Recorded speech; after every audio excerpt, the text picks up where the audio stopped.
All right, we got Ace P. Ace P, you are a producer in the Twin Cities, and you've worked with artists from here such as Juice Lord, June the Kid, Righteous MC, and many others. Starting with that note, how do you pick which beats you send to which artists? Like when you're like sitting how there. How do I feed the dogs? Yeah, like literally, exactly. Like how are you gonna choose? You know, because you know they're hungry. And then the second part of the question is there a Minnesota sound?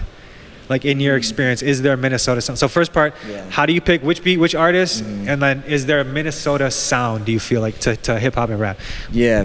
As far as picking beats for certain artists, when I got started, I definitely overthought it way more than I do now. Like I really definitely overthought like who should go to what, and I'd like sit and listen to an artist's whole catalog, which is good, and like I think that producers should do that. Like I remember listening to a Pharrell interview, and he talked about like making beats for different artists, and he would be like, this is really what I would want to hear. Even like at that point he was talking like Justin Timberlake, like with that type of stuff on whatever.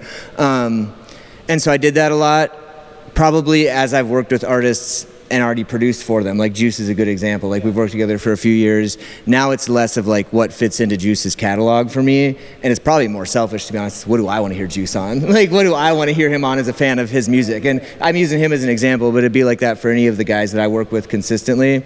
And so it's a lot more for me now of like a feeling of making this beat and being like, damn, June would sound crazy on this. Like, I want to hear June on this beat. And so setting that stuff aside, some of it's just who's working on stuff at that time too. And so trying to kind of know, oh, I know so-and-so is working on an album, I'm going to send them this. Like they're having a session tomorrow and I bet that, this is going to go well for their concept type thing. Okay. But if I don't have a relationship with an artist, I haven't worked with them before, definitely it's back to that initial spot of like, let me really listen to their stuff. In your pod, okay. Yeah, and try and find something that is like me and my sound, but also them and their sound, and gonna bring both of those together. Is there a Minnesota sound? To me, I would say no, but that's not a knock on Minnesota, because I feel like it's not like it was, say, in the 90s where there was like regional sounds anymore. The internet has blown it up, and so sounds there's a boom bap sound, there's a trap sound, there's different types of sounds, but to say that there's a Minnesota sound, maybe there's pockets of Minnesota in different niches of music within Minnesota that are popping off, but that doesn't mean it's the Minnesota sound. You know what I mean? Okay. That's my take. It's your opinion, absolutely. That's so okay, cool, great. You mentioned some other artists that you might be sending some beats to. Is there anyone some shout outs you want to make real quick here? Big shout out to Righteous MC. He and I just released Mount Olympus 4 top of August, so go check that out if y'all haven't. Other than that, I got a lot of things cooking, so stay tuned. Beautiful, man. Hell yeah. Okay, very good. Hey, did any of you other guys, you heard the question that I asked about Minnesota sound. Is there a Minnesota sound, do you guys think? I would say there isn't right now. In Prince's time, he created the Minnesota sound. But when it comes to hip hop, I don't think we have. And if we would, I think the Rhyme Sayers, that era, created a sound for us that is more boom bap, hip hop type of sound. But I think honestly that probably is the sound. Another thing that I look at too is even outside just boom bap and stuff like that. I think in Minnesota they love live instruments.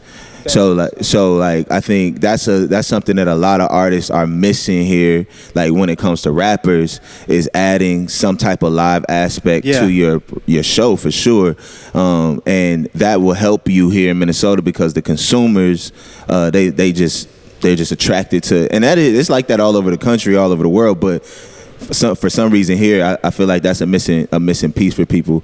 But in general, Minnesota is a melting pot of people from all over the country. You know what I'm saying? We got people from everywhere.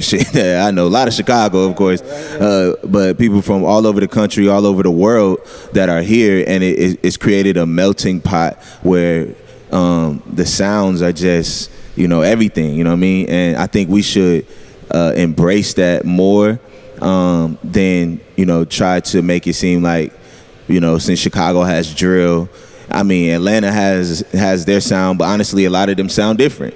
Houston, a lot of them sound different. But you go over to Cali and in certain places they have a sound, but then people come out that sound different too. So we don't gotta overthink that. You know what I'm saying? Just make dope music.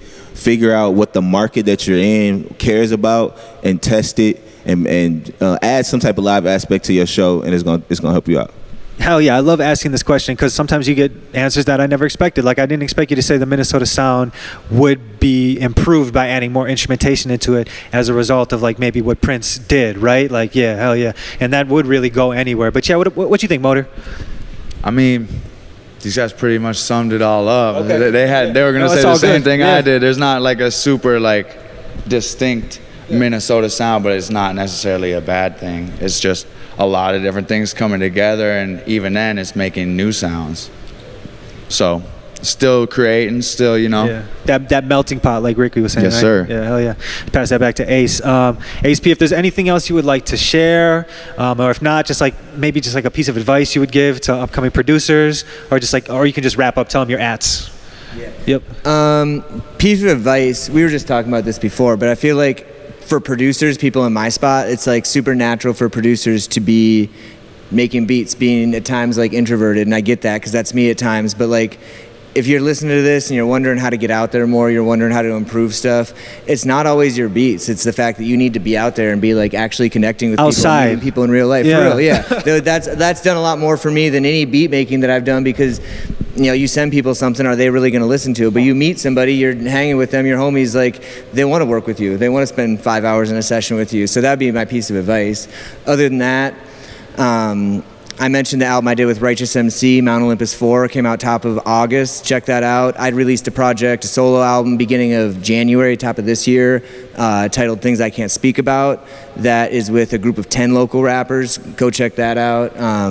Definitely proud of that work, so please let me know what you think. Other than that, that's all I got. Yeah.